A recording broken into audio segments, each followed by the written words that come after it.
Dizer que é uma honra estar aqui com vocês hoje, poder discutir sobre execução, que é um assunto de extrema relevância, né? Me colocar à disposição para qualquer dúvida que possa surgir. E eu espero que as expectativas aí dos senhores sejam alcançadas aqui ao final da exposição. Eu tive a grata honra de ser advogado por 7 anos, antes de ingressar na magistratura. Como o doutor Alessandro bem colocou, eu estou magistrado, né? Mas tenho uma expectativa muito grande de poder voltar para a advocacia um dia. Eu acho que a advocacia é uma profissão altamente profícua, qualitativamente importante para o Estado democrático, e vocês exercem um papel relevantíssimo aqui na nossa sociedade paulistana, e tenho certeza que na condição de estudantes aqui só fazem engrandecer os seus trabalhos aí, e essa casa aqui sempre tem bons filhos aqui, então tenho certeza que teremos um grande nível de discussão aqui essa noite. E fiquem à vontade, se quiserem perguntar, interpelar, discordar, ter uma nova linha de pensamento, nós estamos aqui para discutir, aprendermos juntos e poder crescer aí no estudo do direito, né? Agradecer ao colega Eliandro, nós somos professores lá na pós-graduação da Universidade de Mogi das Cruzes, e veio aqui prestigiar a palestra hoje, é um grande amigo, um advogado também muito ativo, então só engrandece a palestra, a presença dele, gostaríamos de agradecer e também deixar à disposição, se ele quiser fazer alguma colocação, que fique à vontade aí, que de qualquer forma sempre enriquece o debate. Bom, e já passando para o que interessa, que é a discussão que foi proposta aqui na Semana Jurídica, sobre execução, eu vou fazer alguma introdução sobre o assunto e depois nós passamos aí a tratar dos pontos mais nevrálgicos da execução, né? Os senhores, na condição de advogados, precisam perceber, assim como todos nós, que nós estamos num momento histórico único, em termos de processo. O Brasil vem mudando a feição do processo como um todo, toda e qualquer ciência processual, em busca de uma celeridade que ficou muito cara para o judiciário. Hoje em dia, um processo no judiciário demora anos para se resolver, né? Então nós tivemos que fazer uma reforma na Constituição para inserir lá no inciso 78 do artigo 5º o princípio da razoável duração do processo. O que é que isso impacta para nós, né? Sempre que uma mudança dessa magnitude chega na Constituição Federal ou num código como o CPC mudou em 2006, nos causa, no primeiro momento, um certo senso de repulsa ou de insegurança, porque nós não sabemos exatamente o que vem dali, né? Mas a mensagem na reforma de 2004 era muito clara. Nós precisávamos mudar o paradigma do tempo. Precisávamos mudar a noção de eficácia processual. Porque não adianta o jurisdicionado, principalmente, que são os nossos destinatários finais aí, seja da magistratura, da advocacia, tudo que nós fazemos é em prol dos jurisdicionados. Não adianta ele ter uma sentença linda, maravilhosa, 30 anos depois, 20 anos depois. Não há um senso de justiça nesse lapso temporal. Por melhor que seja a atuação da advocacia, por melhor que seja a prestação jurisdicional. Uma prestação que demora 10, 15, 20 anos não é razoável. Por isso que a mudança da Constituição, que depois se seguiu com as mudanças do Código de Processo Civil, elas procuram encontrar um caminho em que a qualidade consiga caminhar de mãos dadas com a efetividade. Nós passamos por um período, especialmente depois do Código de Processo Civil de 73, em que o princípio da segurança jurídica ficou muito ressaltado. Nós não podemos abrir mão desse princípio de nenhuma forma. Mas o problema é que tudo que fica muito polarizado acaba prejudicando outras vertentes do mesmo assunto. Quando você pensa em uma garantia extrema do processo, é inevitável que você cause no processo uma morosidade extrema também. Daí vem o número de recursos que nós temos hoje em dia no processo de conhecimento e o número de recursos que a execução ganhou com o passar dos anos, né? Com os anseios que se tem aí acerca de um anunciado direito à segurança jurídica das relações processuais. É muito importante que se tenha a segurança jurídica. Não se pode estabelecer um censo processual em que as pessoas não confiem naquilo em que é proferido numa sentença, ou que é requerido numa petição inicial, ou que é exigido num recurso, ou numa petição de execução. É preciso que as pessoas tenham essa noção e esse senso de segurança jurídica. Mas isso sozinho não resolve os litígios da sociedade. E aí o processo deixa de atingir a sua principal finalidade, que é a de pacificar os conflitos sociais. O processo só existe para isso. Se vocês observarem bem nos seus estudos aí, acadêmicos, de qualquer natureza, de graduação, de pós-graduação, de pesquisa para petição, nível de mestrado, doutorado, vocês vão perceber que é inerente, né? As pessoas têm uma concepção nos dias de hoje de que o processo é tão importante ou mais do que o direito material. Eu ouso dizer que o direito material é muito mais importante do que o direito processual. As pessoas não vão ao judiciário perguntar quais são as condições da ação, os pressupostos processuais. As pessoas vão ao judiciário requerer um bem da vida, uma reparação de dano, uma resolução de um contrato, a anulação de uma relação, a busca de um direito de consumidor, um direito da relação social, como é o trabalho, por exemplo. O que as pessoas querem, no fim das contas, é a entrega do direito material. O problema é que o Estado, a partir do momento em que avocou a função jurisdicional e tornou isso um monopólio estatal, que é a jurisdição, que se materializa pelo poder judiciário, ela trouxe um poder, mas também um dever. Não é só um poder de dizer o direito, ela também tem o dever de dizer o direito. E a forma que ela tem para fazer isso, qual é? O processo. Por isso eu costumo dizer que o processo é um mero caminho. O processo é um instrumento de entrega do direito material. Por isso que o processo não pode ser ensimesmado. Quanto mais o processo vira um fim em si mesmo, mais ele prejudica a entrega do bem da vida. Mais distante nós ficamos da pacificação do conflito social. E não adianta achar que vai pacificar um conflito 20 anos depois, porque o conflito já está enraizado na vida social. É preciso ter efetividade. Foi nesse sentido que o CPC iniciou uma reforma na década de 90, mais precisamente em 94, chamada de reforma sincrética. O que é que a reforma sincrética propôs, num primeiro momento? Um balanceamento. Nós tínhamos um lado da balança a segurança jurídica das relações processuais, que eu repito, continua a ser importante, mas se colocou no outro fiel da balança a efetividade do processo. Porque não adianta você ter um Estado democrático com um processo altamente seguro, mas muito pouco efetivo. E a efetividade não é uma efetividade abstrata, não é uma efetividade deontológica do dever ser. Não adianta o CPC dizer, o juiz seguirá o processo da forma que o torne mais rápido possível. Isso, no mundo do dever ser, é muito bonito, mas e no transporte para a vida prática? Então não adianta ficar engessado nessa circunstância de segurança jurídica exacerbada e esquecer que a segurança deve ser contraposta com a efetividade. Foi isso que a Emenda 45 quis trazer. Essa foi a mens legislatoris da Emenda 45. A ideia do legislador da Emenda 45 era tornar um processo aquilo que ele de fato deveria ser, um instrumento, um veículo de entrega do direito material. Foi daí que se disparou, isso já vinha, né, de um anseio da reforma sincrética, mas foi aí que se disparou a ideia constitucional da chamada razoável duração do processo, que virou o inciso 78 do artigo 5º. E a partir daí o CPC mudou, com a lei de 2006, que reformulou todo o capítulo da execução, tirando a execução de uma característica de processo autônomo e trazendo a execução para uma característica de fase processual. Isso implica em algumas coisas que nos interessam mais de perto, mas antes de passar para essa análise efetiva da execução, como ela está posta hoje no CPC, vale mais uma reflexão, que é a seguinte: se no processo de conhecimento a efetividade é um anseio, imagine no processo de execução. Porque é preciso que nós tracemos uma linha com um ponto de partida e um ponto de chegada. É uma linha que se chama linha filosófica de análise processual.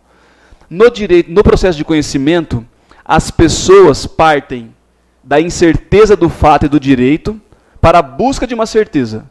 Alguém quer alguma coisa, o outro alguém não quer entregar, E aí nós temos o conceito de lide de Carnelucci, né, que é a pretensão resistida. E como não se pode mais usar a lei de Talião, olho por olho, dente por dente, vamos ao estado processo. Mas nessa concepção, talvez o número de recursos e de andamentos do processo se justifiquem mais pela dúvida que se tem ainda em relação a quem será o verdadeiro detentor do direito. Quem será que tem razão no processo? O autor que quer rescindir o contrato? Ou o réu que quer continuar o contrato? O autor que quer de volta o dinheiro que gastou num produto com defeito de fabricação? Ou o vendedor do produto que o vendeu crente de que estava em pleno estado de conservação e uso? Nesse momento do processo, que é chamado processo de conhecimento, nós temos claramente uma dúvida. Não há certeza de quem ainda é o detentor do direito. Então nós partimos do fato para o direito. Necessário que a segurança jurídica esteja lado a lado ali com o procedimento que se instaura no conhecimento. Na execução, nós partimos de um outro pressuposto, que poucas vezes as pessoas param para pensar. Porque na execução eu já sei quem é o detentor do direito. Na execução eu já tenho certeza de quem é o dono do direito. Agora eu preciso fazer a transformação no mundo dos fatos. Porque o processo de conhecimento ele entrega 3 formas de provimento jurisdicional: a condenação, a declaração ou a constituição. Então declaro que está separado, declaro que existe uma relação de sociedade, constituo uma relação de pai e filho, condena ao pagamento de pensão, condena ao pagamento de danos morais. Então ele expressa um provimento de 3 naturezas típicas: condenatória, declaratória ou constitutiva. Mas o que seria isso sem a mudança do mundo fático? Nada. Muda-se muito pouco nessa condição. Você vai ter uma linda sentença para pôr num quadro. Quem opera a mudança no mundo dos fatos é o processo de execução. Porque é ele que parte agora do direito para o fato. Então fazemos agora o caminho inverso. Quem é o detentor do direito? O credor. E o que o credor quer? Receber, executar, cumprir, entregar, dar, não fazer. Alguma das obrigações: dar, pagar, não fazer, fazer, entregar. Então agora eu preciso transformar esse comando judicial em efetividade fática. Então percebam que quando eu estou num processo de execução, o meu anseio por celeridade é ainda maior. Porque agora eu já não estou mais discutindo quem tem ou quem não tem o direito. Eu já tenho certeza de quem tem o direito. Agora eu só vou partir para a mudança no mundo fático, que é o mais difícil, né? Porque qual é a parte do corpo humano que mais dói? É o bolso. Na hora de tirar o dinheiro do bolso do devedor é que ele vira leão mesmo, né? Tem réu que nem aparece no processo. É revel, é confesso, leva o processo de qualquer forma, mas quando bate o oficial de justiça lá para penhorar o dinheiro, aí ele se torna o Anderson Silva lá da execução. Ele quer bater em todo mundo. Mas agora a Inês já é morta, né? Porque agora o direito material já está definido, pensando em título executivo judicial. No extrajudicial, ainda tem algumas concepções diversas, que a pessoa pode discutir que o título foi formado de forma inidônea, algum vício de consentimento, algo do gênero. Mas no judicial ela teve chance de conversar. O que é o contraditório no processo? É a informação, mas possibilidade de reação. Ó, réu, tem uma ação contra você, você quer reagir? Você quer se defender? Então venha. Então agora as armas estão todas postas. Todo mundo tem direito a argumentar, fazer prova, recorrer, espernear, ir contra, discutir. Mas chega uma hora que se define com o trânsito em julgado. E agora partimos de um direito posto, concebido, certo, para a execução. A execução é a mudança do mundo fático. Se houve o reconhecimento de uma paternidade, é preciso que se faça a averbação no registro civil de nascimento. Se houve a dissolução da sociedade conjugal, é preciso que se faça a averbação na certidão de casamento. Então, agora nós vamos tornar prático aquilo que até agora só era abstrato. É a concretude do processo. A concretude do processo acontece com mais efetividade na execução. Nós não podemos ignorar que haja alguma concretude no conhecimento, porque nós sabemos muito bem que tem tutela antecipada, ação cautelar, algumas medidas inibitórias, né, que terão aí alguma eficácia no mundo social. Mas a regra não é essa. A regra é o contraditório mais exauriente possível. Vamos deixar se defender, vamos deixar recorrer. Mas na execução o senso é outro. Eu não sei se vocês concordam, se vocês tem um outro posicionamento, e aí cada um pode ter uma linha de raciocínio. Mas a questão é, será que seria justo a pessoa no processo de conhecimento sair da vara, passar pelo TJ, ou pelo TRT, ou pelo TRF, passar pelos tribunais superiores, TRT, STJ, TST, STJ, Tribunal Superior Militar, Tribunal Superior Eleitoral, chegar ao Supremo no conhecimento, voltar para a estaca zero na execução e depois percorrer todo o caminho de novo? Eu acho que não é esse o senso de equilíbrio democrático constitucional que se espera do processo. A pessoa já andou todo o procedimento do conhecimento até o Supremo, agora quer andar de novo na execução. Isso me transmite um senso de puro e simples de tentativa de enrolar o processo. É isso que para mim, a mim parece, né? Que nesse senso da execução, como as pessoas estão buscando a efetividade fática do provimento jurisdicional, é preciso ter o máximo de efetividade possível. Não dá para a gente achar que na execução a segurança jurídica terá o mesmo viés do processo de conhecimento. Naturalmente não terá. Tanto é verdade que o CPC enuncia 2 princípios claros da execução, que parecem contraditórios, mas de fato não são, que é o princípio da execução menos gravosa para o devedor, versus o princípio da execução mais efetiva para o credor. Bom, mas se ela vai ser mais efetiva para o credor, como é que ela vai se compatibilizar na circunstância menos gravosa para o devedor? Porque a lógica me parece que ela está tratando da execução provisória definitiva. Na execução provisória, eu ainda não tenho um trânsito em julgado. Eu tenho uma decisão judicial, com um recurso pendente, um recurso que não ganhou efeito suspensivo, e por não ganhar o efeito suspensivo, permite a execução provisória. Ah, então, vamos devagar com andor, vamos seguir a execução de forma menos gravosa para o devedor, porque pode ser que ele reverta no tribunal. Então, ao invés de penhorar o dinheiro, vamos admitir que ele ofereça o imóvel, que é um pouco menos líquido, né?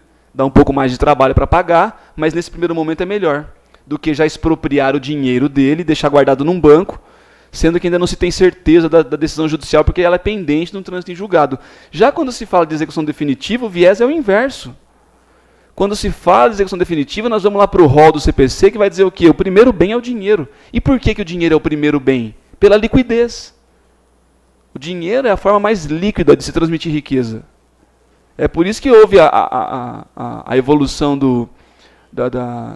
dos meios de troca aí, né, para a moeda, porque é o meio mais eficaz de troca de riqueza. Então vamos atrás do dinheiro. Então vejam como os princípios se compatibilizam de acordo com o processo. Se eu estou num processo de execução provisória, o princípio que rege a forma menos gravosa para o devedor deve ser privilegiada naquilo que os constitucionalistas chamam de razoabilidade e ponderação. Um princípio exclui o outro necessariamente? Não. Os 2 princípios regem o processo da mesma forma, só que, no caso concreto, eles vão sopesar, olhar para a razoabilidade e ponderar. Nesse caso aqui, o que é mais razoável? Ah, a execução provisória, melhor seguir a forma menos gravosa. Não se tem certeza do direito ainda. Execução definitiva, melhor seguir a forma mais efetiva para o credor. Porque agora já está tudo certo. Já se sabe que ele é o devedor. Então perceba como a gente vai adequando isso de acordo com a lógica processual, a lógica da efetividade do processo. Foi assim que o CPC se transformou. Porque o processo, historicamente, ele se dividia em três teorias, em 3 linhas, que são as linhas da ação. Ação de conhecimento, ação cautelar e ação de execução. Depois, modernamente, né, se criaram outras 2 linhas, que é da executiva lato sensu e da tutela mandamental, que são teorias mais modernas, que nem todos aceitam, mas está no dia a dia. A tutela antecipada, por exemplo. Ela nem é conhecimento, nem é cautelar, nem é execução pura. Então ela é uma tutela mandamental, que o juiz exige o cumprimento imediato, sem direito de resistência, você entrega o direito final de forma antecipada, toda uma lógica mais extremada, em que se coloca a par até a segurança jurídica. Algumas pessoas criticam a tutela antecipada por isso. A pessoa entra com a ação e já requer a tutela para tirar o seu nome do SPC, independente de ouvir a parte contrária. Vejam que é uma circunstância em que você não dá chance de contraditório. Por isso que não se enquadra em execução, e aí se surge a ideia da executiva lato sensu, da mandamental. Mas a teoria clássica, que é a teoria trinária das ações, ela fala em execução, conhecimento e cautelar. Ainda existe a divisão? Existe, porque o conhecimento, apesar de ser uma fase no atual CPC, ele é uma fase na lógica processual do título executivo judicial. Mas nós continuamos a ter o título executivo extrajudicial. O cheque, a promissória, a confissão de dívida e assim uma série de outras formas de títulos executivos extrajudiciais. Então hoje nós temos 3 linhas claras de processo: conhecimento, cautelar e execução. E a execução agora nós temos que qualificá-la.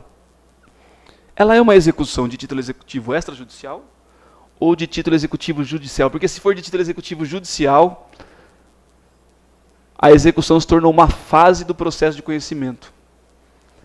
Ele se tornou agora a continuidade do processo de conhecimento. Porque nós olhamos lá para o artigo 475A e seguintes do CPC, que ainda está falando de processo de conhecimento. Vejam a importância que se tem, inclusive, com a disposição geográfica do código. Vocês já se perguntaram por que o artigo chama 475A e não foi lá para o fim do código, 1000 e tanto do código, 1200 e tanto do CPC? Porque poderia ter feito assim, né? Vamos seguir a linha numérica do CPC e assim não perde a harmonia da ordem cronológica das leis. Mas o problema todo é que o processo tem uma ordem lógica de existência. E a execução, como deixou de ser a ponta final para ser a ponta do meio, porque agora ela é uma fase de cumprimento da sentença, ela precisava se alocar logo depois dos recursos, ou ali no interregno dos recursos, porque também pode ser provisório, né? E antes da execução do título extrajudicial. Foi aí que o Fernando Henrique Cardoso teve uma sacada, já na década de 90, de fazer uma capitulação alfanumérica. E ele colocou lá 475A, 475J, 285A, como tem da sentença lá, julgada sem citação, como tem vários diplomas aí, o número e letra. Por quê? Porque eu precisava alocar geograficamente aquele instituto entre outros institutos. Agora, eu precisava colocar entre ali o final do processo de conhecimento e o início da execução de título extrajudicial. Foi aí que encaixaram o artigo 475A e seguintes lá do CPC. Por quê? Porque a execução de título judicial não é mais um processo autônomo. Ela é uma fase de cumprimento do processo de conhecimento. O que é isso? É a resposta ao anseio social quanto à efetividade do processo de execução. Porque lembra como era antes? Tinha que expedir um mandado, vai atrás do devedor, cita pessoalmente. E na execução a citação era pessoal. Ao contrário do conhecimento que se permite a tese da ficção jurídica na citação, então se eu citar o porteiro do prédio, eu presumo que o porteiro entregou para o dono da empresa a citação. Na execução não, tem que ir oficial de justiça pessoalmente. Era mais tormentoso. Aí esperava juntar nos autos, certifica que juntou, começa a fluir o prazo para garantia, para embargos da execução. Agora não. Agora a gente manda a pessoa do advogado, que é o advogado legalmente constituído, e ele tem 15 dias para pagar, sob pena de multa de 10%. Olha o quanto eu agilizo em burocracia. E tem um senso axiológico dessa mudança, que é observar que na vida social foi muito mais simples. Vocês acham mais simples encontrar um advogado cadastrado nos autos? Ou uma parte que pode estar lá no Nordeste dos confins do Brasil? E para encontrá-lo pessoalmente, vai carta precatória, volta carta precatória, vai oficial de justiça, volta oficial de justiça, e não acha o danado do devedor. E a Justiça fez vários convênios, todas as justiças, com o Banco Central, com o Detran, com os cartórios, para fazer Bacenjude, Renajude, Infojude, até Deus me ajude hoje em dia, né? Se a pessoa puder pedir uma ajuda aí até para o santo, porque às vezes você não acha nada. A pessoa ganha R$1 milhão e não acha bens para executar. Antes não achava nem o devedor para citar. Você não conseguia iniciar o processo de execução. Então percebam como a mudança do processo de execução de uma circunstância autônoma para uma mera fase do processo de conhecimento como um cumprimento da sentença, ela atende um anseio absoluto da sociedade de efetividade. Ela vai ao encontro daquilo que nós esperamos que seja a efetividade do processo de execução. No começo as pessoas estranharam um pouco, né? Os advogados não gostaram muito da história de ser intimado. Depois a coisa foi se assentando. Nós já temos 7 anos da lei aí, era de 2006, né? Que mudou a perspectiva do CPC.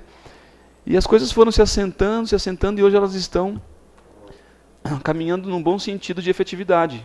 Já se melhorou muito a efetividade. Eu posso dizer, pelos processos da vara que eu cuido lá, que 475J é o verdadeiro temor dos devedores. Eu não sei por que cargas d'água, eles têm medo da multa de 10%.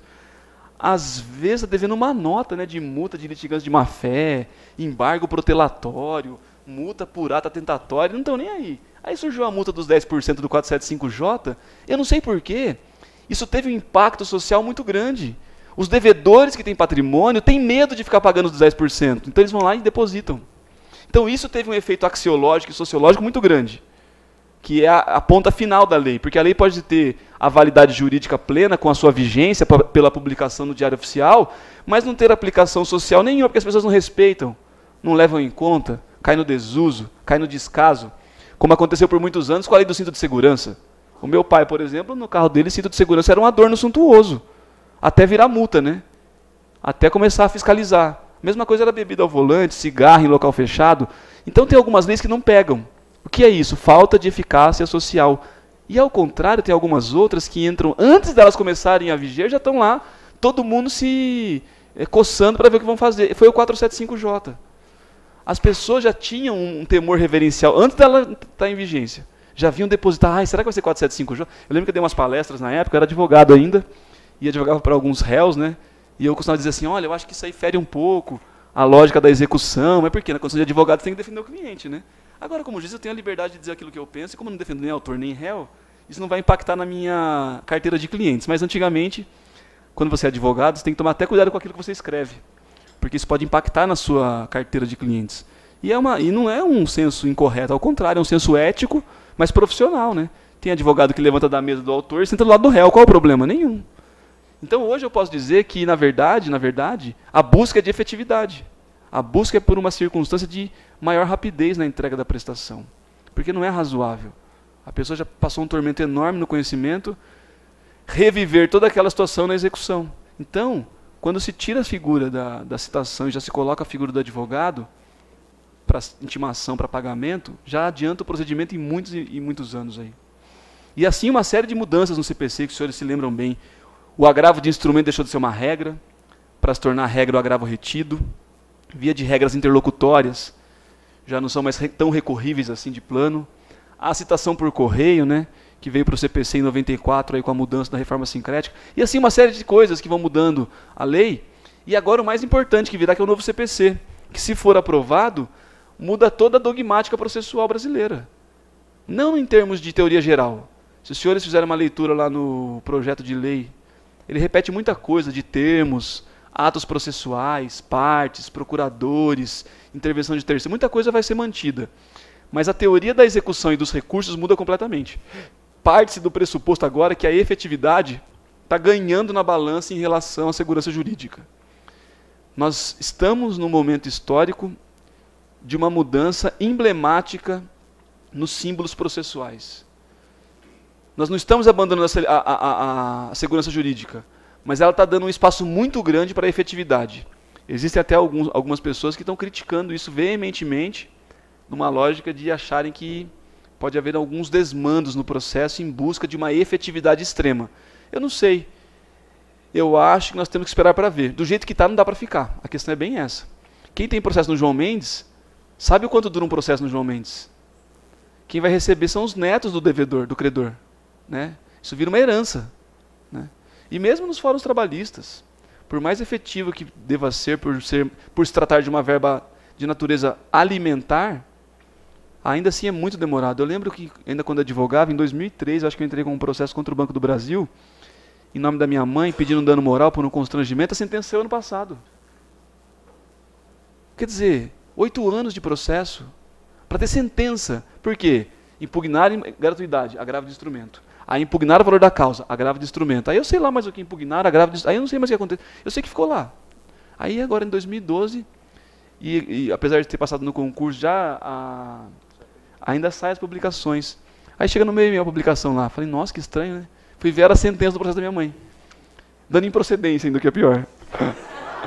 Aí fiquei mais triste ainda. Falei, puxa vida, né? Falou que é natural que um banco distrate as pessoas. Bom, para mim, isso soa um pouco desumano. Mas aí está lá o recurso, né? Vai mais uns 10 a 15 anos aí no TJ. Vamos ver daqui, quem sabe os meus filhos não recebam o crédito da minha mãe. Qual é o senso dessa justiça? A minha mãe foi constrangida moralmente em 2003. E o primeiro pedido era tutela inibitória para evitar que o banco continuasse a exigir que as pessoas retirassem todos os seus pertences da bolsa durante a entrada no banco, adotando um outro critério de análise de segurança. Porque minha mãe também é acidentada e tem pinos nas pernas, né? Então a porta não parava de apitar. E aí o rapaz queria que ela levantasse as calças até o joelho, uma senhora de 60 anos, para mostrar a cicatriz para ele do joelho. Tudo provado e improcedente, né? Mas tá bom, cada um tem uma concepção do que é tratamento humano. Agora, mesmo que fosse procedente, vocês acham que 8 anos depois tem alguma efetividade? Não tem. E não é pelo dinheiro também. Porque o dinheiro é muito pouco, né? Porque o juiz civil também tem uma certa resistência. O trabalhista acho que mais também, não sei quem é pior. Porque também a pessoa sofre um constrangimento danado, às vezes perde o filho, morre, perde a 5 mil reais dando moral. Dá vontade de perguntar, o senhor trocaria seu braço por 5 mil reais? Eu dou sentença de 1 milhão, 2 milhões de reais, a pessoa, mas gente, se trocaria uma perna por 1 milhão, eu não trocaria por 5 milhões de reais. A pessoa não pode perder uma perna trabalhando, por exemplo. Não é razoável perder uma perna. A perna não regenera, não vem outra perna, não nasce outra perna. Você não vai ter uma nova vida, uma nova chance, é 1 milhão, é daí para cima. Porque o valor humano é o mais importante. Agora, adianta tudo esse dinheiro sem uma concepção efetiva de entrega de prestação jurisdicional? Não adianta. Por isso que eu acho que a execução precisa desses modelos. Então a mudança de 2006 foi muito emblemática nesse sentido, do cumprimento da sentença. E aí ela estabelece alguns parâmetros, né, que são a liquidação, a execução efetiva e os atos de constrição. Todo o processo é dividido em fases. Se você pegar o processo de conhecimento, ele tem 4 fases clássicas: fase postulatória, instrutória, decisória e a recursal. O processo de execução tem a mesma vertente, tem 3 fases. Uma fase de quantificação, uma fase de constrição e uma fase de expropriação. E por que é importante dividir o processo em fases? Para você saber se colocar exatamente, juridicamente, em relação a ônus, a andamento, de acordo com a fase do processo. Por exemplo, a fase de quantificação é o cálculo, ou a liquidação por artigo, ou a liquidação por arbitramento. Que alguns até chegam a dizer que não é fase de execução, é fase pré-executória. Porque qual é o senso de execução? Que o título tenha liquidez e certeza. Se o título não tem valor, não tem liquidez. Então alguns criticam até o fato de dizer que a fase de quantificação é uma fase já da execução. Alguns falam que é pré-executória, que é pós-conhecimento, mas eu acho que fica dentro da execução. Porque já transitou em julgado, via de regra, já estamos na fase da busca do cumprimento, já existe hoje um senso de sentença líquida, né? Algumas sentenças já saem liquidadas da primeira instância, é só atualizar então. Então eu acho que a quantificação é sim uma fase da execução. Depois vem a constrição, que é a penhora, e depois a expropriação, que é a venda dos bens e pagamento do devedor. Então você vai se alocando com as fases de acordo com o código. Vejam que o código já inicia lá o 475A, depois os seguintes, e vai tratando da liquidação, que pode ter 3 formas clássicas, que é o cálculo. O cálculo é quando o comando judicial só precisa de uma transformação aritmética. Condena o réu a pagar 10 mil reais pelo constrangimento moral causado ao autor. Muito bem, é só pegar os 10 mil reais, aplicar correção monetária e juros, não é? Mero cálculo aritmético. Por isso a liquidação é por cálculos.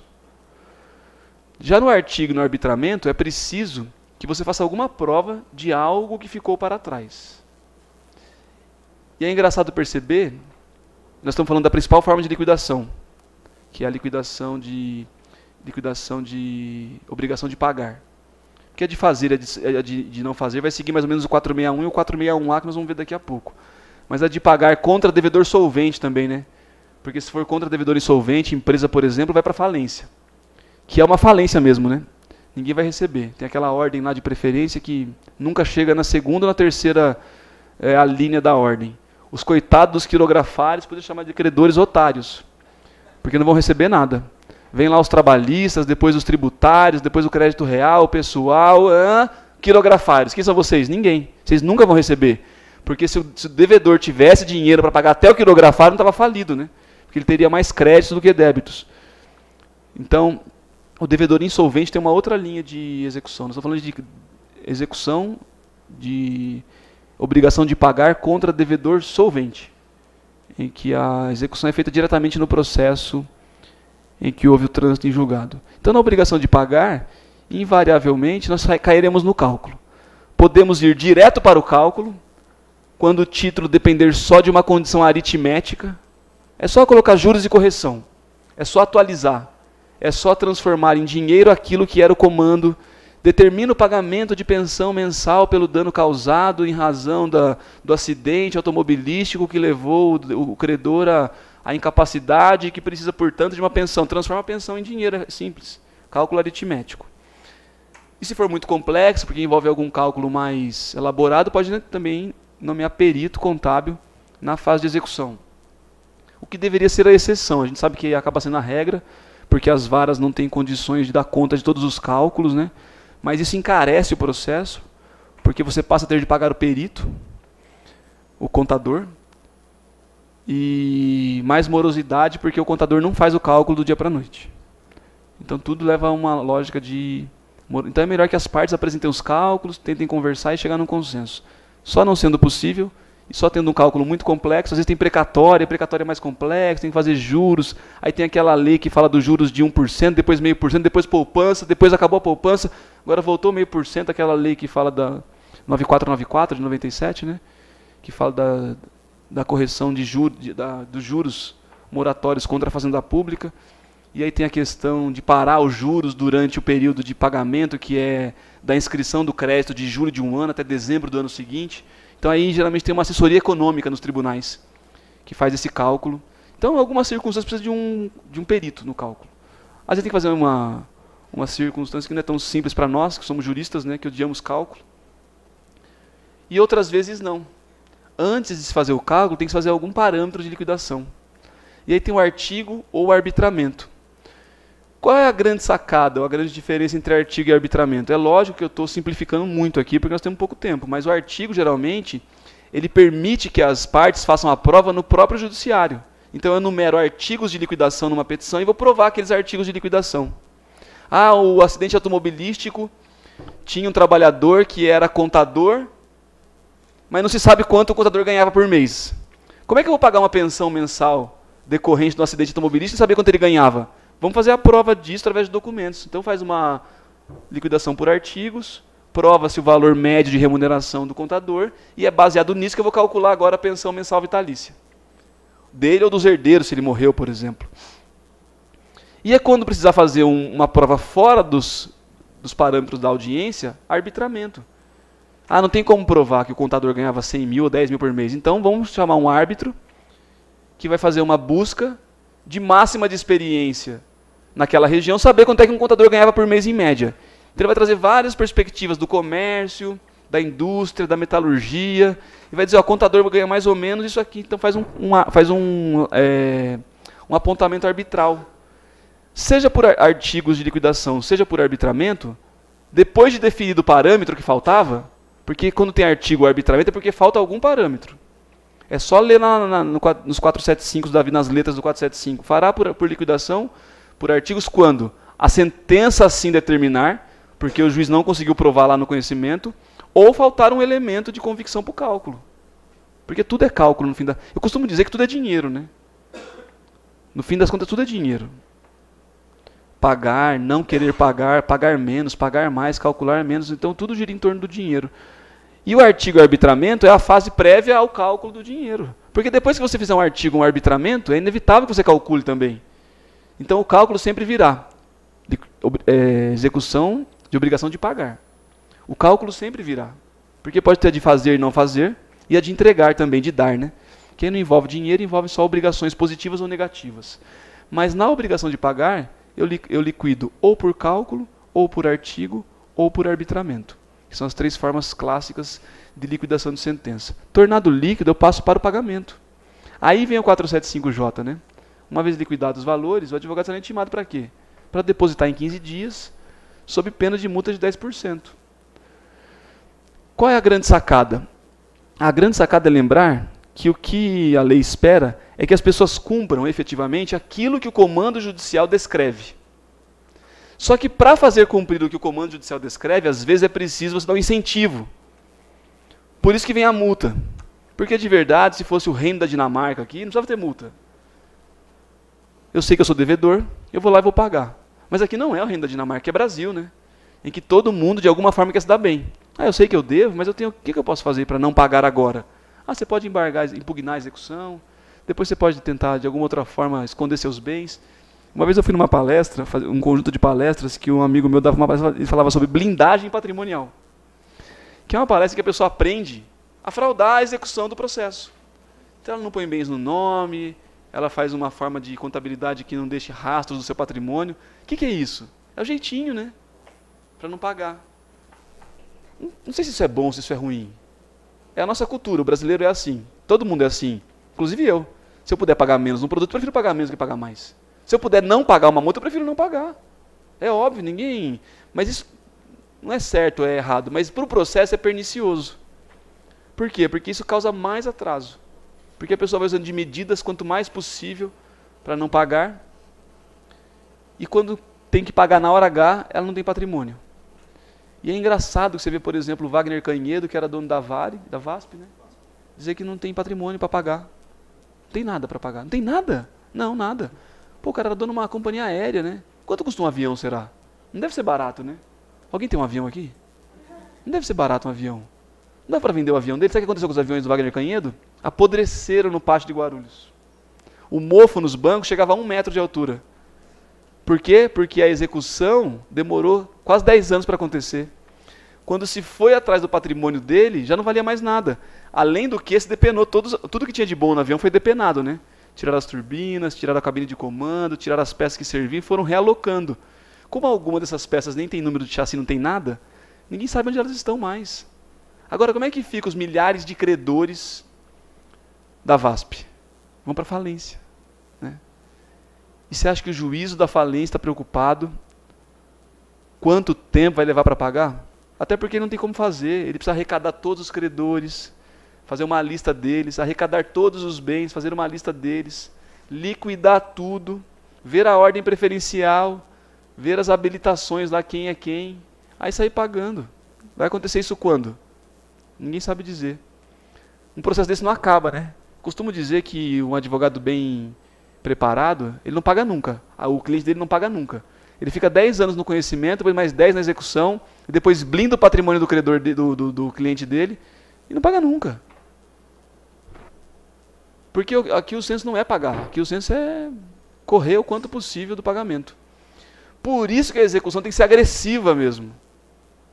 Começa liquidando e penhorando, depois vamos conversar.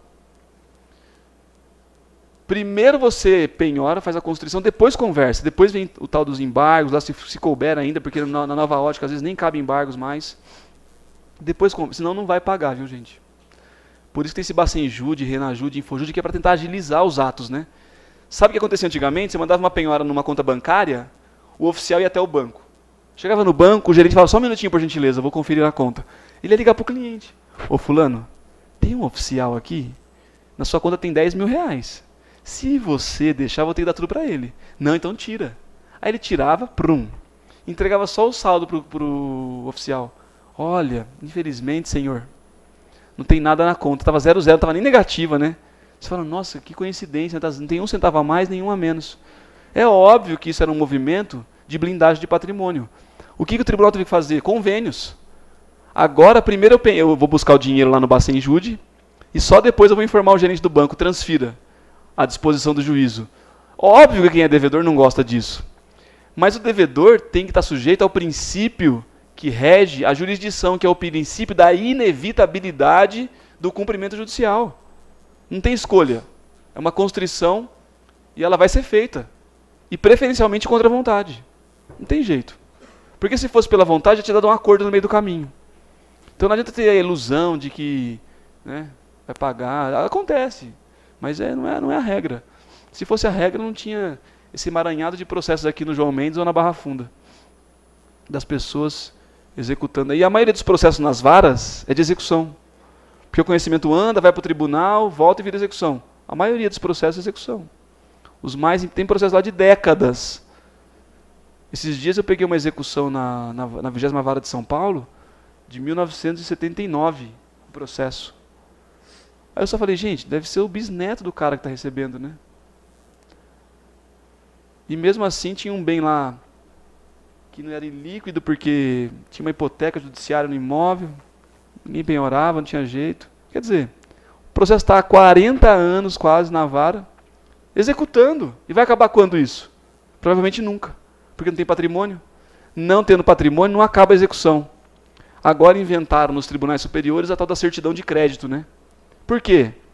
Isso é um reconhecimento público de que não vai ser possível executar. Faz uma certidãozinha, entrega uma para o credor, credor. Se um dia você encontrar patrimônio, você volta aqui. Ó, devedor, se um dia você quiser alegar alguma coisa, você volta aqui. E incinera o processo. Porque senão precisa ficar lá 40 anos dormindo na vara, cheio de barata, leptospirose, né? E não tem para onde ir. Então você entrega a certidão, que é um alento para o credor, para o devedor. Ó, tá aí, se um dia vocês quiserem, vocês voltem. O colega levantou a mão lá. Professor, o senhor está falando de convênio. Como é que está o convênio do tribunal com a central de protesto para protesto da sentença judicial? Tem funcionado? Olha só.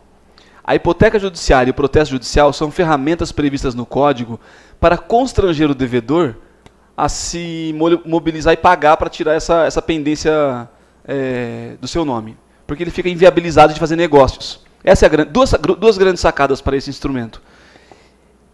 Constranger o devedor a tentar pagar o mais rápido possível e evitar a fraude à execução. Que ele venda o bem no meio do caminho. Então, o terceiro, se ele estiver de boa fé, vai fazer pesquisa. Cartório de imóveis, Detran. Aí vai ver lá que tem um protesto judicial ou uma hipoteca judiciária. Ele vai comprar o bem? Pode até comprar.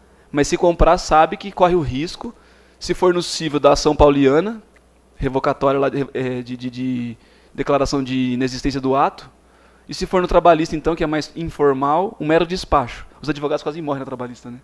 Porque no civil tem que fazer uma ação incidental, pauliana, no trabalhista é um despacho. Tendo em vista que a venda se deu durante o processo, busque-se, ponto. Vai lá, busca, penhora, vende e paga. E o terceiro, nossa, terceiro, você tinha que ter visto a certidão. Esse era o senso. Evitar que ele então venda o bem, ou que o terceiro comprando saiba que vai correr o risco. Não tem boa fé nisso. Você comprou um bem com penhora judicial, com protesto, com hipoteca.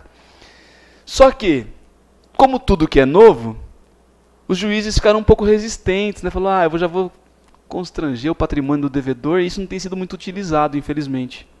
Você não vê isso na prática. E, mais importante, a lei não exige que a parte peça, pode ser de ofício, inclusive. Né? Eu acho que, como tudo que é novo, faltou explicar melhor. As pessoas entenderem melhor o que significava isso. Qual era a intenção ao se estabelecer essas circunstâncias. Não era simplesmente estabelecer um ônus real no bem.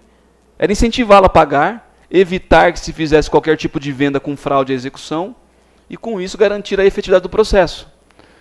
Alguns pedem, o juiz nem olha. Outros não pedem, o juiz finge que não viu.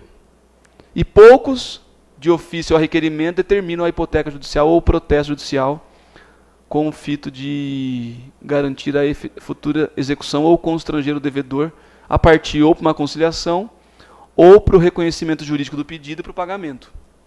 É um instrumento super relevante, mas socialmente pouco. Lembra que eu falei agora há pouco da eficácia social da norma? É uma norma que não pegou. O Brasil tem disso, né? Tem umas normas que não pegam. Tem umas coisas que agora, lei da doméstica agora. Está todo mundo pouco se lixando para isso, né? Daqui a pouco vai começar a entrar as ações. Quando começar a vir a resposta judicial, talvez movimente. Seria a mesma coisa. Quando viesse a resposta judicial da hipoteca e do protesto, é muito provável que os devedores, não todos, porque tem aquele que vai discutir até o fim mesmo, tem aquele que está pouco se lixando para a sentença judicial, tem aqueles que querem correr o risco e vão vender, enganando o terceiro e não estão nem aí. Tem de tudo, né? Mas também tem os que estão de boa fé. E que percebendo, tem empresa, por exemplo, que participa de leilão de... Como é que chama? Licitação pública e não pode ter certidão negativa de protesto. Então, quer dizer, para eles há interesse em resolver. Tudo bem que mesmo que saia certidão negativa, positiva com efeitos negativos, é ruim para a empresa. Então eles se agilizam muito em fazer as conciliações ou pagar logo. Eles preferem resolver logo. No conhecimento, eles ainda vão tentando discutir, mas na execução, como vira protesto negativo com efeito negativo mesmo, porque agora ele é devedor de fato, ele vai rapidamente pagar quando chegar no valor final. Então é um instrumento razoável de pressão, entendeu?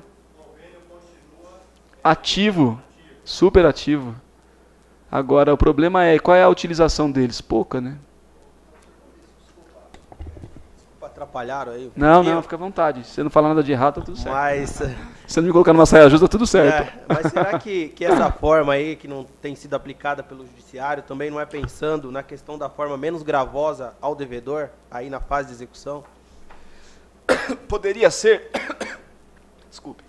Poderia ser se isso levasse a uma... Por isso que eu falo que é importante enquadrar nas fases. Porque não é uma fase de expropriação.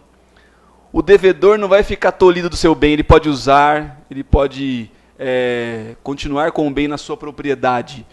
A única circunstância é você inserir na fase de constrição. Não é fase de expropriação. Por isso que eu não me convenceria dessa tese, só por esse motivo. O devedor não vai perder o bem, ele não vai deixar de andar com o carro, ele não vai deixar de usar o carro, ele não vai deixar de andar, morar na casa, ele não vai deixar de usar o prédio que ele trabalha, ele não vai deixar de exercer nenhuma atividade, porque não vai se fazer a expropriação patrimonial. Salvo aquela hipótese do 475O, em que se a parcela for de natureza alimentar e for urgente, até o valor de 40 salários mínimos, pode-se pedir a entrega em execução provisória do valor mediante caução. E se for muito urgente, até sem caução. Aí eu acho que é uma outra vertente. Porque agora você passou para a expropriação já, como diz o 475O. Mas enquanto está na fase de constrição, não muda a titularidade patrimonial do bem. Continua sendo do devedor. Só que agora, com um aviso. Devedor, não se desfaça do bem. Não venda, não aliene, não doe, não faça um trespasse, não faça nenhum tipo de ato alienatório do bem, porque não vai valer. Então veja, como de verdade, não vai haver uma expropriação, vai haver só uma constrição. E nós também podemos até chegar a esse resultado no final das contas, que é de dizer que está sendo mais gravoso, mas nós nem sabemos se isso é ou não, porque ninguém está usando. Até para discordar, tem que primeiro usar. Eu acho que até pode chegar a esse consenso, não é algo impossível. Falar isso está causando muito constrangimento, os donos de estabelecimentos estão achando que está prejudicando demais a atividade empresarial, ou comercial, ou industrial, não importa. Mas até para saber se isso vai acontecer, é preciso utilizar o instrumento. Enquanto ele não for utilizado, é natural que não se faça, não se chegue a um consenso quanto a ser gravoso ou menos gravoso. O fato é uma só, a lei veio com uma boa intenção imensa, mas não ganhou relevância social, não se aplica quase, né? Eu até andei fazendo umas sentenças com hipoteca judiciária, e até o cartório estranhou, né? No princípio eu não sabia como fazer. Como é que eu vou fazer isso aí? Não, você tem que só gravar lá, fazer uma verbação na matrícula do imóvel, de que existe uma sentença de tantos R$1.000, que ainda pende de recurso, e que esse bem pode lá na frente ser utilizado como meio de pagamento, só isso. Ah, mas e se depois ele ganhar? Se ele ganhar, você faz uma outra verbação na matrícula dizendo que caiu o gravame do ônus real do imóvel. Não é assim? Se você financia uma casa na Caixa, por exemplo, não fica lá gravado a hipoteca lá da Caixa? A alienação da Caixa? E depois que você paga, sai a alienação. Qual o problema? Nenhum. Então até os cartórios não conhecem muito, por quê? Porque não se usa muito. Eu estou falando também da realidade de São Paulo, né? Pode ser que em outros estados seja mais efetivo. Aqui eu não tenho visto essa utilização de uma forma muito ampla. Certo? Viu, Leandro? Então acho que não dá para saber, para falar a verdade. Nós vamos ter que esperar aí a movimentação dos advogados e depois dos juízes para saber se isso de fato vai se incluir como meio mais gravoso ou não. Certo? E aí na fase de constrição da execução, nós temos uma ordem preferencial lá no artigo 649 do CPC, em que ele nos diz qual é a ordem preferencial. Antigamente falava de pedras e metais preciosos, né? Uma coisa meio utópica, né? Sabia que pedra preciosa ela só tem valor se ela tiver certificação. Tem gente que tem um anel em casa da avó, ela fala, nossa, tem um anel de diamante, vou dar em garantia. Mas se não tiver certificação não vale nada. Né? Então o que você manda penhorar lá é a certificação, né? Nem um anel, né? Você tem um pote de ouro em casa, tem que passar por alguém que seja perito para dizer se é um ouro puro, se é 18 quilates, se é alguma coisa misturada, porque tem um monte de coisa que não vale nada, porque tem um monte de mistura, né, de elemento químico que torna totalmente sem valor o que parece ser algo muito valioso. Então eles inverteram a ordem. Se você olhar hoje o 649 do CPC, ele vai nos dizer aqui que são... Não é o 649, o 649 fala dos absolutamente impenhoráveis. É algum perto aqui do 649. Ah, o 655, ó. Primeiro o dinheiro, depois o veículo, depois os bens móveis, depois os imóveis. qual é o senso da alteração legislativa, da mudança da ordem preferencial de bens? Liquidez. Não adianta você ter um semovente, lá um cavalo. Se não tiver onde guardar o cavalo, ele vai morrer em pouco tempo. Até acabar o processo já não existe mais o cavalo. Teve uma ocasião que na vara penhoraram o sêmen de um cavalo de raça, que vale uma fortuna. Só que largaram o sêmen no... Como é que chama aquele lugar que guarda os bens lá da justiça? E ele tem que ficar a menos não sei quantos graus, né? Para conservar lá. Aí valia uma cacetada de reais aí. Ficava até... Vai o sêmen para lá do cavalo, vem para cá o sêmen do cavalo, e vai para a penhora, e volta da penhora, e vai fazer inseminação, quando por fim decidiu que podia penhorar. E outra coisa, as pessoas acham em princípio que não pode penhorar isso, né? Por que vai penhorar o sêmen? Como é? Mas o sêmen do cavalo de raça vale uma fortuna. Pega um cavalo vencedor aí, um cavalo de raça árabe, um filhote, um potrinho no cavalo desse vale mais do que... A gente pode pensar em ganhar a vida inteira advogando ou sendo juiz. Mas tem que ficar guardados a 20 graus negativos, guardaram lá no depósito da justiça. Aí passado um ano já não valia mais nada, né? Aí foram atrás do cavalo de novo, o cavalo já tinha tocado rumo para outro lugar, ninguém achava mais. Então nós podemos penhorar bens materiais ou imateriais. E a ordem do 655 parte de uma preferência de liquidez. Então primeiro o dinheiro, depois os móveis, depois os automóveis. Por quê? É mais fácil vender um carro ou uma casa. Socialmente, o Miguel Reale falava muito isso, né? Ele dizia assim, não é o que o juiz pensa que é melhor, nem o que o advogado pensa, nem o que o legislador pensa. O que é bom para a sociedade é aquilo que o homem médio acha que é bom. E o homem médio não é nem o mais rico, nem o mais pobre, nem o mais sabido, nem o menos sabido, nem o mais inteligente, nem o mais bonito, nem o mais feio, é o médio. Se nós perguntarmos para o homem médio, o que será que ele vai responder? É mais fácil vender uma casa ou um carro? Mais fácil você ter uma pedra preciosa ou ter um automóvel?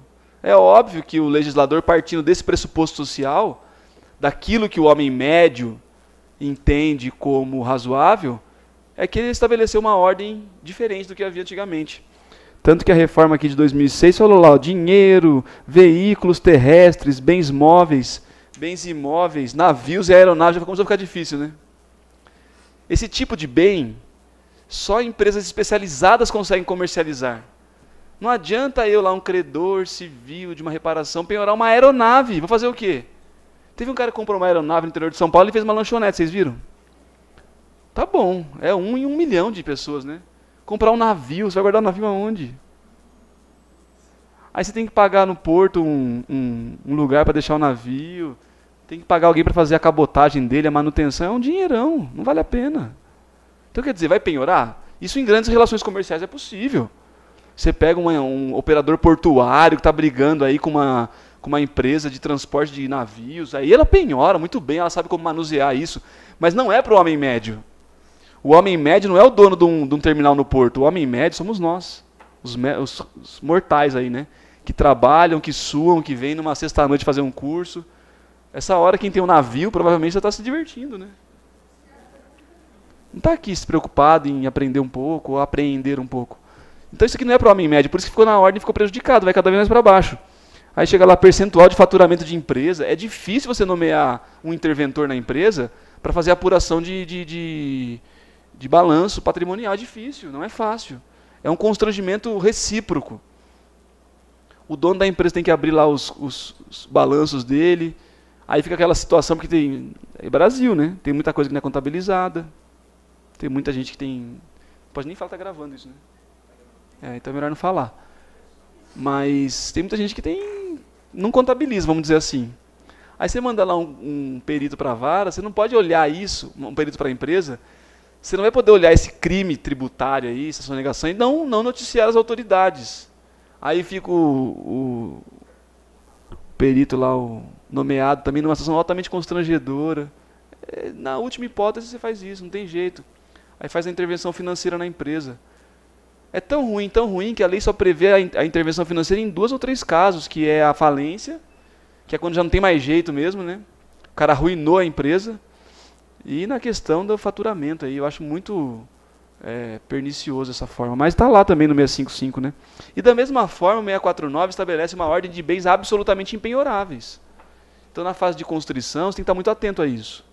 Porque alguns bens, mesmo o devedor já sendo liquidamente devedor, não serão penhorados, né? Como o bem de família, o salário, algumas coisas que circundam a casa, aí, como os adornos que são os patrimônio mínimo, como a televisão, a geladeira, o sofá, a cama da casa, não vão ser penhorados.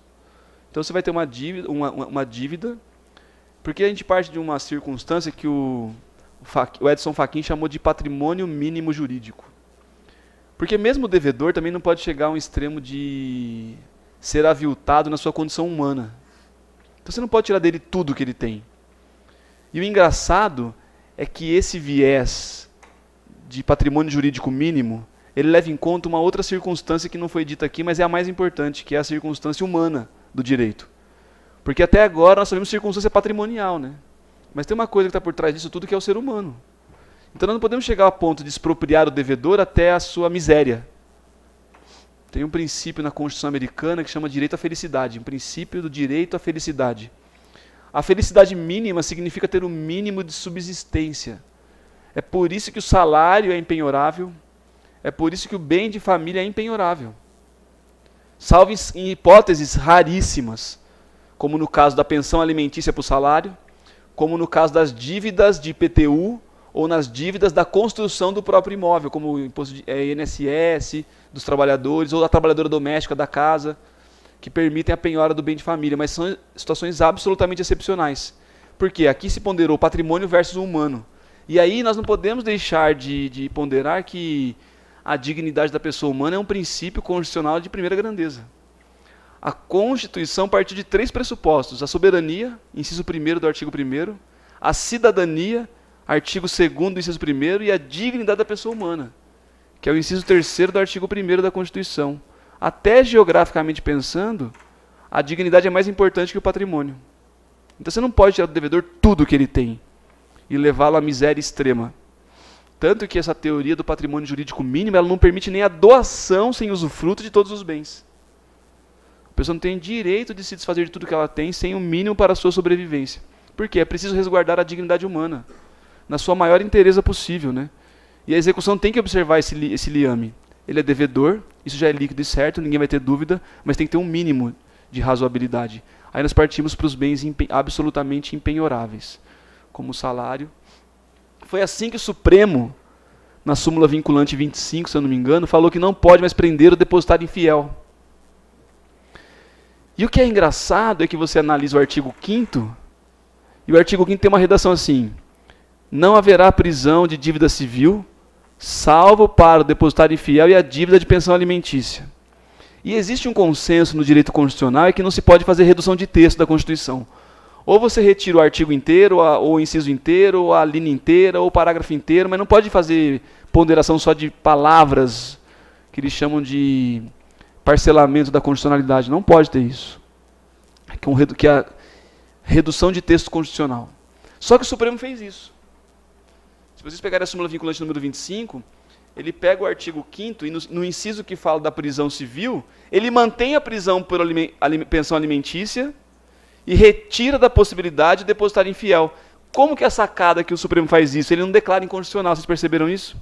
Processo autônomo e trazendo a execução para uma característica de fase processual.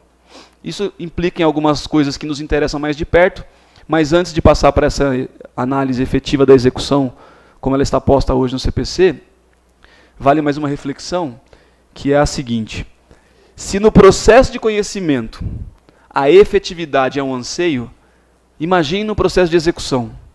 Porque é preciso que nós tracemos uma linha com um ponto de partida e um ponto de chegada. É uma linha que se chama linha filosófica de análise processual. No processo de conhecimento, as pessoas partem da incerteza do fato e do direito para a busca de uma certeza. Alguém quer alguma coisa, o outro alguém não quer entregar, e aí nós temos o conceito de lide de Carnelucci, né, que é a pretensão resistida.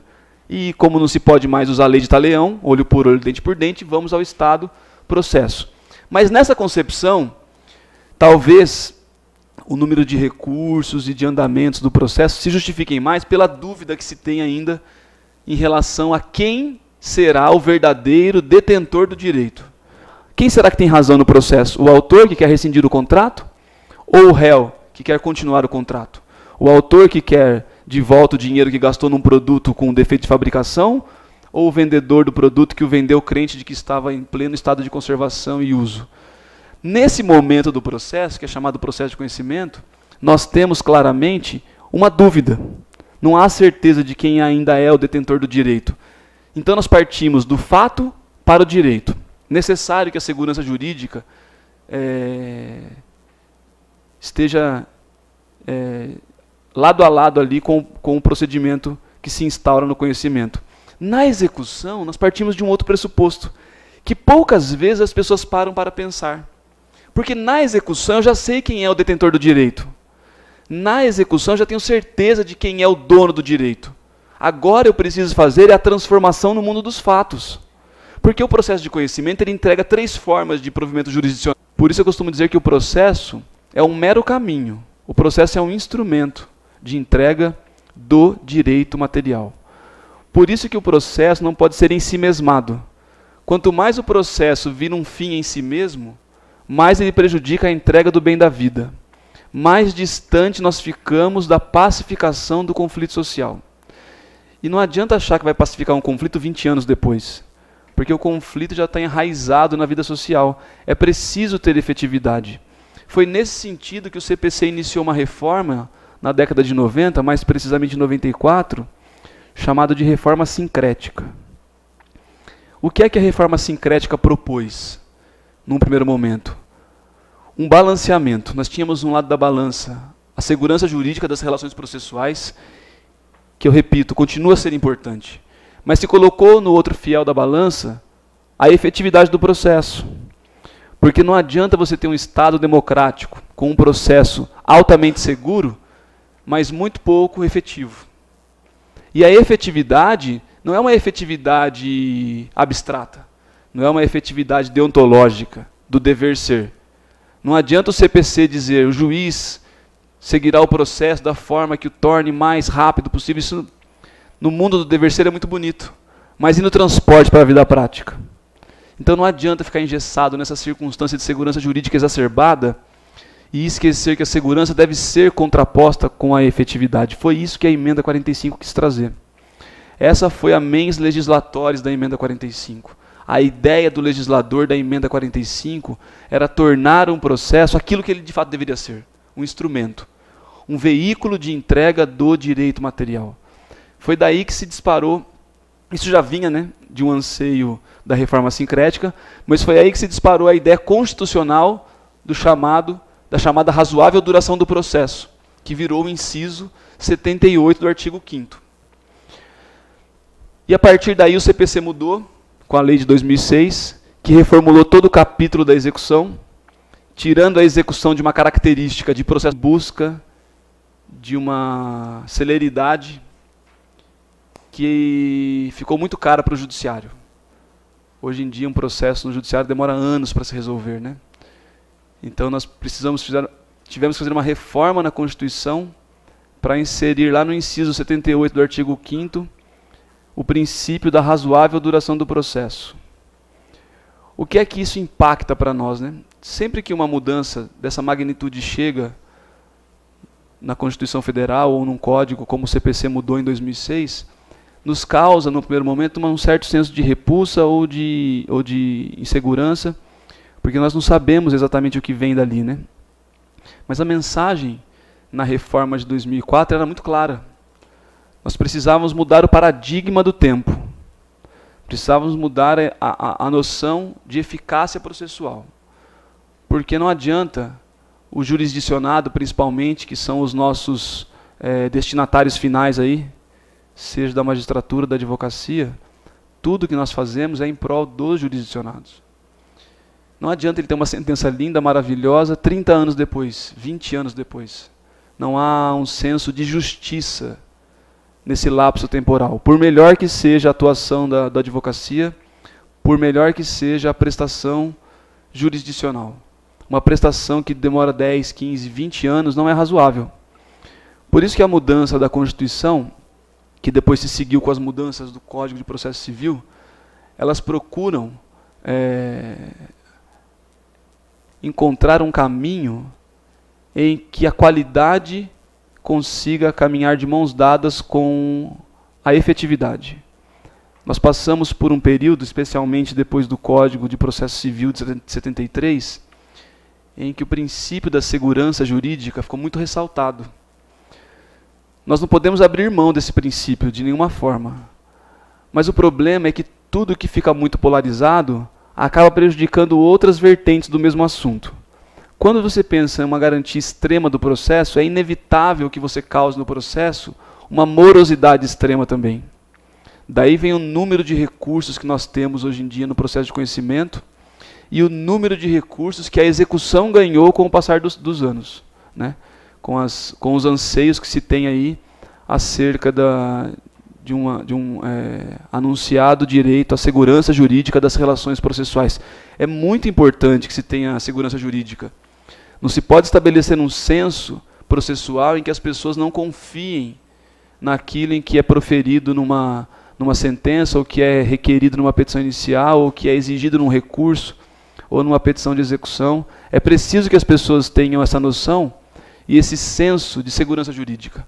Mas isso sozinho não resolve os litígios da sociedade. E aí o processo deixa de atingir a sua principal finalidade, que é a de pacificar os conflitos sociais. O processo só existe para isso. Se vocês observarem bem nos seus estudos aí, acadêmicos, de qualquer natureza, de graduação, de pós-graduação, de pesquisa para petição, nível de mestrado, doutorado, vocês vão perceber que é inerente, né? As pessoas têm uma concepção nos dias de hoje de que o processo é tão importante ou mais do que o direito material. Eu ouso dizer que o direito material é muito mais importante do que o direito processual. As pessoas não vão ao judiciário perguntar quais são as condições da ação, os pressupostos processuais.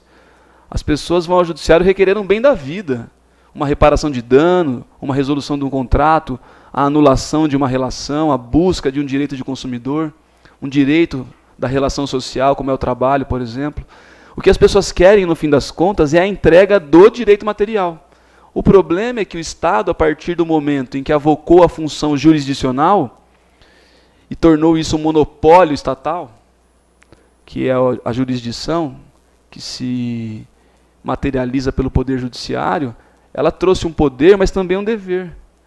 Não é só um poder de dizer o direito, ela também tem o dever de dizer o direito.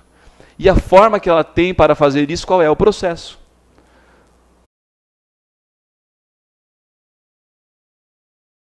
Dizer que é uma honra estar aqui com vocês hoje, poder discutir sobre execução, que é um assunto de extrema relevância, né? Me colocar à disposição para qualquer dúvida que possa surgir. E eu espero que as expectativas aí dos senhores sejam alcançadas aqui ao final da exposição. Eu tive a grata honra de ser advogado por 7 anos, antes de ingressar na magistratura. Como o doutor Alessandro bem colocou, eu estou magistrado, né? Mas tenho uma expectativa muito grande de poder voltar para a advocacia um dia. Eu acho que a advocacia é uma profissão altamente profícua, qualitativamente importante para o Estado democrático, e vocês exercem um papel relevantíssimo aqui na nossa sociedade paulistana, e tenho certeza que na condição de estudantes aqui só fazem engrandecer os seus trabalhos aí, e essa casa aqui sempre tem bons filhos aqui, então tenho certeza que teremos um grande nível de discussão aqui essa noite. E fiquem à vontade, se quiserem perguntar, interpelar, discordar, ter uma nova linha de pensamento, nós estamos aqui para discutir, aprendermos juntos e poder crescer aí no estudo do direito, né? Agradecer ao colega Eliandro, nós somos professores lá na pós-graduação da Universidade de Mogi das Cruzes, e veio aqui prestigiar a palestra hoje, é um grande amigo, um advogado também muito ativo, então só engrandece a palestra, a presença dele. Gostaríamos de agradecer e também deixar à disposição, se ele quiser fazer alguma colocação, que fique à vontade aí, que de qualquer forma sempre enriquece o debate. Bom, e já passando para o que interessa, que é a discussão que foi proposta aqui na Semana Jurídica, sobre execução. Eu vou fazer alguma introdução sobre o assunto e depois nós passamos aí a tratar dos pontos mais nevrálgicos da execução, né? Os senhores, na condição de advogados, precisam perceber, assim como todos nós, que nós estamos num momento histórico único em termos de processo. O Brasil vem mudando a feição do processo como um todo, toda e qualquer ciência processual